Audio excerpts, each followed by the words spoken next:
The White House announcing changes this week to the way journalists can operate in terms of covering President Trump.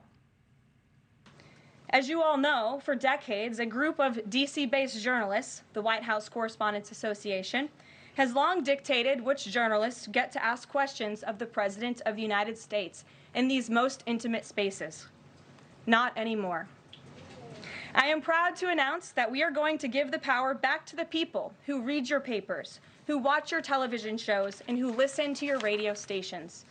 Moving forward, the White House press pool will be determined by the White House press team.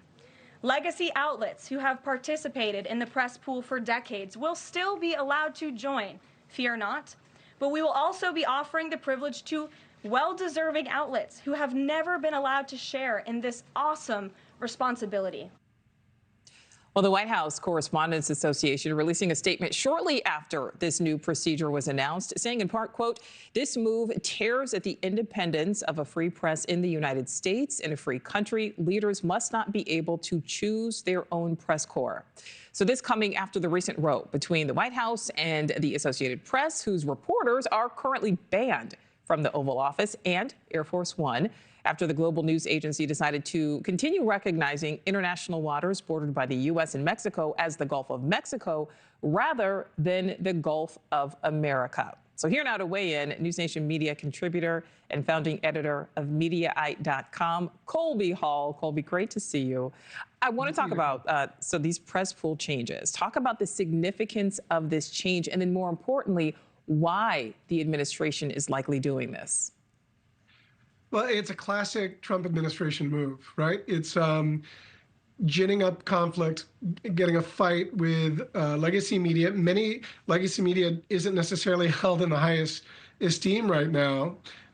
And, you know, it's sort of goading them into pushing back and getting distracted and fighting.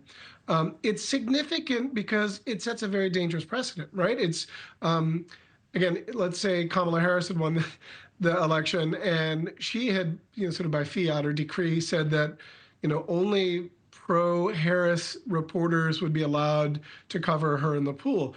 There would be understandable outrage. And so this is significant. How significant depends on how it's put into practice, right? It sounds like there still will be some proper journalists who are real reporters, but it also sounds like they really want to bring in the sort of YouTube personalities and streamers and the podcasters who get a lot of clicks and get high ratings, but they're largely selected, or they will likely be selected because they're very pro-Trump. And that's not journalism, right? That's being a fan.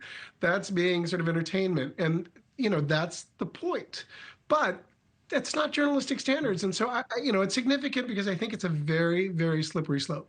So, you know, I read part of that statement, but what can the White House Correspondents Association do right now? I mean, do you think we will see more lawsuits over this action?